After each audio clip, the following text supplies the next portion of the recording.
नमस्कार दोस्तों, स्वागत है एक बार फिर से आपका एक बिल्कुल नए वीडियो में। आज हम बात करने वाले हैं रॉयल एनफील्ड की इस बेहद खूबसूरत मोटरसाइकिल के बारे में, जो वैसे तो क्लासिक 350 वाले प्लेटफॉर्म पर ही बेस्ड है, लेकिन बहुत से नए एलिमेंट्स भी रॉयल एनफील्ड ने इस मोटरसाइकिल पर ऐड किए हैं, जिसकी वजह से इसको एक काफ़ी अलग और काफ़ी नया कैरेक्टर मिल जाता है और ये बन जाती है एक बॉबर।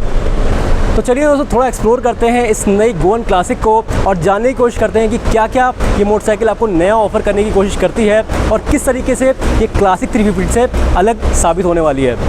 वीडियो में आगे बढ़ूँ उससे पहले मैं थैंक्स बोलना चाहूँगा क्वालिटी मोबाइक्स बनरघट्टा रोड ब्रांच को, जिन्होंने मुझे मोटरसाइकिल की रिव्यू करने के लिए। अगर आप भी बैंगलोर से हैं और आदि की कोई भी मोटरसाइकिल परचेस करने के बारे में सोच रहे हैं तो आप इनको विजिट ज़रूर करें। इनका मोबाइल नंबर आपको स्क्रीन पर मिल जाएगा, बाकी डिटेल्स आपको डिस्क्रिप्शन में मिल जाएंगी। तो यार, सबसे पहली चीज़ जो आप इस मोटरसाइकिल पर नोटिस करेंगे वो है इसके लाउड कलर स्कीम्स। जहाँ क्लासिक पर आपको एक काफ़ी सटल कलर स्कीम्स मिलती हैं, वहाँ पर काफ़ी सारा क्रोम का ट्रीटमेंट आपको मिलता है, वहीं यहाँ पर जो कलर्स हैं वो गोवा की ही वाइब की तरह काफ़ी विविड आपको देखने को मिलेंगे। इस पर रॉयल एनफील्ड की जो ब्रांडिंग हो रखी है वो भी आपको काफ़ी अलग सी लगने वाली है। काफ़ी अलग तरीके का टेक्स्ट यूज़ किया गया है यहाँ पर। आप यहाँ पर अगर देखेंगे टैंक के ऊपर, और अगर आप इसका ब्लैक और रेड कलर देखेंगे तो वहाँ पर आपको टैंक के ऊपर एक सूरज बना हुआ दिखता है 3D में, जो कि काफ़ी बढ़िया लगता है और गोवा को रिप्रेजेंट करता है। इसके अलावा जो मोटा मोटी डिज़ाइन है इस मोटरसाइकिल की, चाहे वो इसका टैंक हो, चाहे वो इसके साइड फेंडर्स हो, वो एग्जैक्टली सेम है जैसी आपको क्लासिक पर मिलती है। जो फ्यूल टैंक की कैपेसिटी है वो भी वही है 13 लीटर की। तो डिज़ाइन एलिमेंट के असली बदलाव की बात करूँ तो वो आपको इसके रियर एंड पे देखने को मिलेगा। यहाँ पर जो इसका रियर फेंडर है वो काफ़ी अलग है क्लासिक से, और इसकी जो डिज़ाइन है वो भी काफ़ी अलग है। जो इसकी माउंटिंग है वो भी काफ़ी अलग है। यहाँ पर एक ब्रैकेट का इस्तेमाल किया गया है इसको माउंट करने के लिए, जो इस फेंडर के ऊपर से जाता है, और इस फेंडर के ऊपर आपको रॉयल एनफील्ड की एक काफ़ी बढ़िया सी ब्रांडिंग मिल जाती है। तो यार, अटेंशन टू डिटेल के लिए यहाँ पर आरी को अप्रिशिएट करना तो ज़रूर बनता है, उसके लिए एक थम्स अप। अनलाइक क्लासिक 350, जब ये मोटरसाइकिल चलती है तो सस्पेंशन मूव करता है, तो इस टायर के साथ में ये जो फेंडर है ये आपका ऊपर नीचे भी जाता है, जो काफ़ी बढ़िया लगेगा जब ये मोटरसाइकिल चलती है तब देखने में। इस फेंडर पर ही आपको मिलती है एक LED टाइप टेल लैम्प, जो यहाँ पर माउंट की गई है काफ़ी खूबसूरती के साथ में। और यहाँ पर बता दूँ कि क्लासिक पर आपको मिलती है एक बल्ब टाइप लैम्प, लेकिन यहाँ पर एक LED टेल लैम्प का इस्तेमाल किया गया है, जिसके ठीक नीचे आपको आपकी रजिस्ट्रेशन प्लेट की माउंटिंग मिल जाएगी। अब दोस्तों, इसका जो ये रियर एंड है यही इसको एक बॉबर टाइप की मोटरसाइकिल की जो लुक है वो प्रदान करता है, और इसी लुक को और इन्हेंस करती है ये सीट। यहाँ पर आपको डबल सीट का सेटअप दिख रहा है, लेकिन वैसे आपको एक सिंगल सीट मिलती है जो इसको एक प्रॉपर बॉबर बनाती है। तो यार, बाय डिफ़ॉल्ट आपको यहाँ पर ये लो स्लंग सीट देखने को मिलती है, जो काफ़ी बढ़िया लगती है, और इसके ऊपर गोवन क्लासिक 350 की एक ब्रांडिंग भी की गई है 3D में, जो कि इसको एक काफ़ी प्रीमियम लुक प्रदान करती है। अब यार, क्योंकि ये एक लो स्लंग सीट है, इसलिए आपको जो सीट हाइट है वो काफ़ी नीची देखने को मिलती है यहाँ पर। तो 750 मिलीमीटर्स की एक सीट हाइट आपको यहाँ पर मिल जाती है।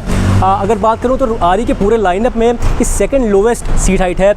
जो सुपर मीटियोर आती है उस पर आपको 740 मिलीमीटर्स की सीट हाइट देखने को मिल जाती है। बात करूँ क्लासिक की तो वहाँ पर आपको 805 मिलीमीटर की सीट हाइट देखने को मिलेगी, और जो मीटियोर 350 है उस पर आपको 765 मिलीमीटर्स की सीट हाइट मिल जाती है। पिलियन सीट की बात करूँ तो आरी यहाँ पर कुछ इस तरीके की दिखने वाली एक पिलियन सीट जो डिटैचेबल है वो आपको प्रदान करता है। इसको निकालना या वापस गाड़ी पर लगाना उतना ज़्यादा मुश्किल नहीं है। लेकिन अगर बात की जाए पिलियन कंफर्ट के बारे में तो यहाँ पर आपको शायद उतना अच्छा सीट कंफर्ट देखने को ना मिले पिलियन के लिए, जितना आपको बाकी नॉर्मल मोटरसाइकिल्स पर जैसे क्लासिक हो गई या फिर बुलेट हो गई उन पर देखने को मिलता है।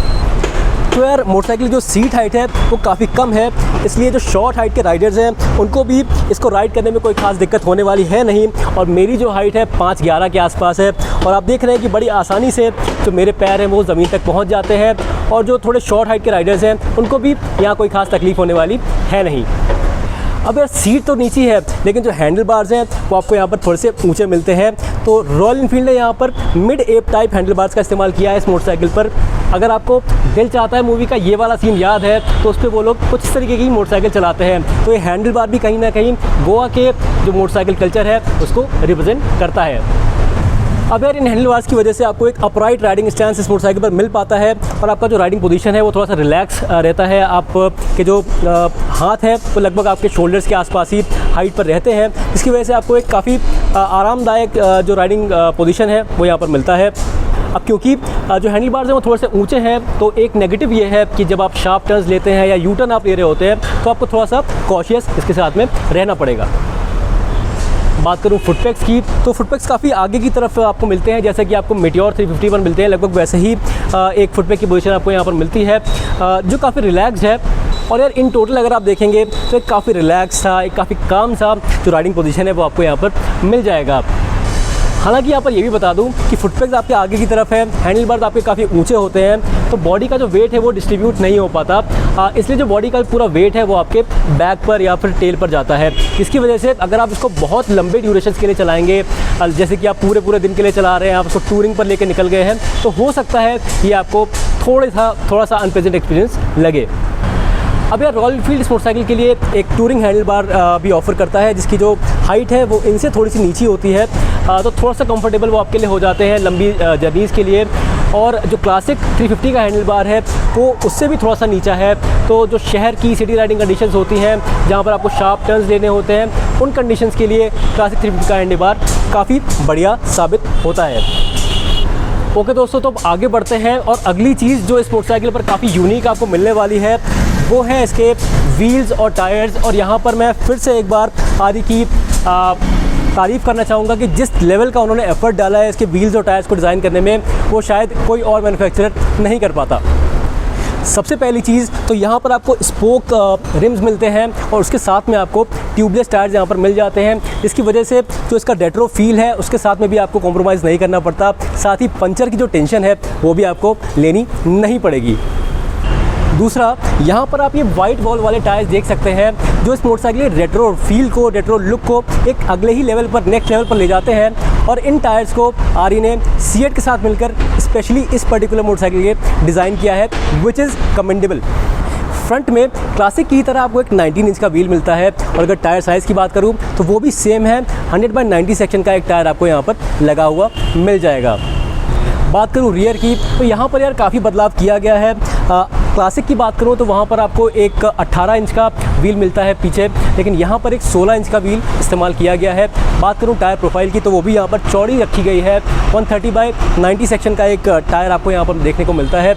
वहीं क्लासिक पर आपको 120/80 सेक्शन का एक टायर मिलता था। बात करूँ इसके ब्रेक्स की, तो क्लासिक में और इसमें ब्रेक्स में कोई आपको अंतर देखने को नहीं मिलेगा। यहाँ पर भी बिल्कुल सेम ब्रेक का सेटअप यूज़ किया गया है। 300 मिलीमीटर का जो फ्रंट डिस्क है वो आपको मिल जाता है, और 270 मिलीमीटर का जो रियर डिस्क है वो आपको मिल जाएगा।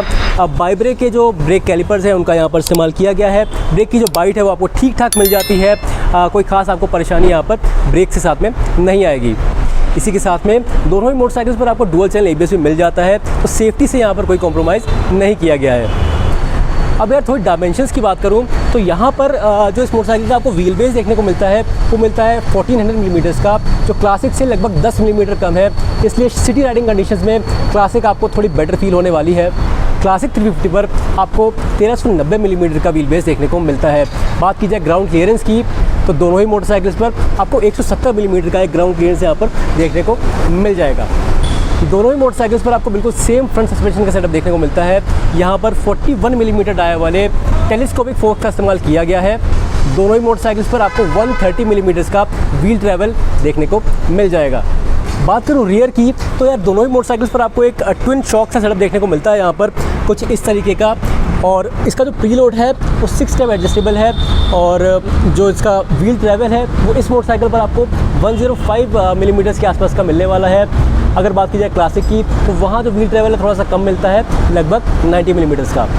अब यार मैंने इस मोटरसाइकिल को अभी तक बहुत ज़्यादा तो राइड नहीं किया है, लेकिन जिन लोगों ने इसको काफ़ी राइड किया है उनका ऐसा कहना है कि जो सस्पेंशन है वो थोड़ा सा स्टिफर साइड पर आपको लगने वाला है। इसलिए अगर आप इस मोटरसाइकिल को परचेज़ करने के बारे में सोच रहे हैं तो कोशिश करिए कि आपको एक इसकी ठीक ठाक लंबी टेस्ट राइड मिल जाए, ताकि आपको इसका जो असली कैरेक्टर है उसका अंदाज़ा लग पाए। अब यार दोनों ही मोटरसाइकिल्स पर आपको एक twin down tube spine frame का इस्तेमाल दिखाई देता है। ये मोटरसाइकिल हालांकि एक बॉबर है, लेकिन फिर भी क्लासिक से लगभग 2 किलो भारी है। जब इसकी ये पिलियन सीट यहाँ पर लगी हुई होती है तो इसका जो कर्व वेट है वो लगभग 197 केजीज के आसपास होता है, और क्लासिक 195 केजीज का कर्व वेट कैरी करती है। अब यार इंजन में भी यहाँ पर कोई खास बदलाव आपको देखने को नहीं मिलता है, वही J सीरीज़ का इंजन यहाँ पर भी आता है, और थोड़ा बहुत माइन्यूट चेंजेस यहाँ पर किए गए हैं। जो बोर और स्ट्रोक है उसमें थोड़े बहुत बदलाव आपको यहाँ पर देखने को मिलते हैं, लेकिन आउटपुट पर उसका कोई खास अंतर नहीं पड़ता, इसलिए इसको एक ना के बराबर बदलाव ही आप समझिए। जो पावर और टॉर्क फिगर्स हैं वो भी एग्जैक्टली सेम है जो आपको क्लासिक पर मिलते हैं। 20.1 bhp का पीक पावर आपको मिलता है 6100 आरपीएम पर, और 27 न्यूटन मीटर का पीक टॉर्क मिलता है 4000 आरपीएम पर। अब यार आरई क्लेम करता है कि इस इंजन से आप लगभग 36 kmpl की जो फ्यूल इकोनॉमी है वो निकाल पाएंगे। रियल वर्ल्ड कंडीशंस की बात करूँ तो मुझे लगता है कि 30 से 32 किलोमीटर पर लीटर की जो फ्यूल इकोनॉमी है वो आपको इससे मिल जाएगी। क्लासिक के कंपैरिजन में ये थोड़ा सा कम है, लगभग 5 किलोमीटर पर लीटर के हिसाब से थोड़ा सा कम आपको ये मिल सकती है। बाकी दोस्तों ये वही जे सीरीज़ का इंजन है, तो रिफाइनमेंट आपको बढ़िया मिल जाती है, उसमें कोई दिक्कत होगी नहीं। और इस जे सीरीज़ के साथ आने वाली गोवन क्लासिक 5वीं मोटरसाइकिल है आरई के लाइनअप पे।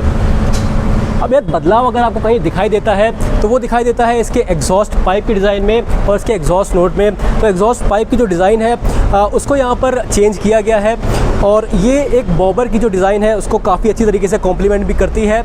और जो एग्जॉस्ट नोट है वो मैं आपको लगे हाथ फटाफट सुना देता हूँ।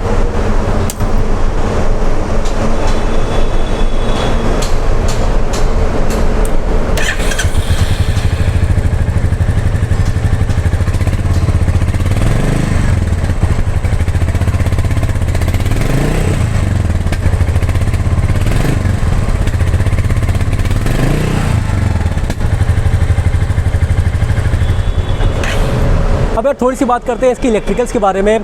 तो यहाँ पर आपको एग्जैक्टली वही सेम सेटअप मिलता है जो क्लासिक पर आता है। हेडलैम्प, पायलट लैम्प्स और जो इंडिकेटर्स हैं वो सारे आपको यहाँ पर एलईडी में ही मिलने वाले हैं, जो एक बढ़िया बात है। इसके बाद जो इसका स्विच गियर है वो भी लगभग वैसा ही है जैसा आपको क्लासिक पर देखने को मिलता है।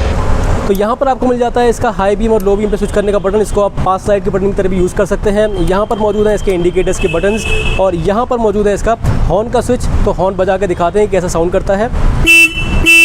तो एक काफ़ी लाउड सी और थिक सी आवाज़ आपको इस पर देखने को मिल जाती है। राइट हैंड साइड पर अगर आप देखेंगे तो यहाँ पर आपको इंजन किल स्विच देखने को मिल जाता है, और इसी से आपकी मोटरसाइकिल स्टार्ट भी होती है। और उसके ठीक नीचे हैजार्ड लैम्प का जो स्विच है वो आपको यहाँ पर मिल जाएगा।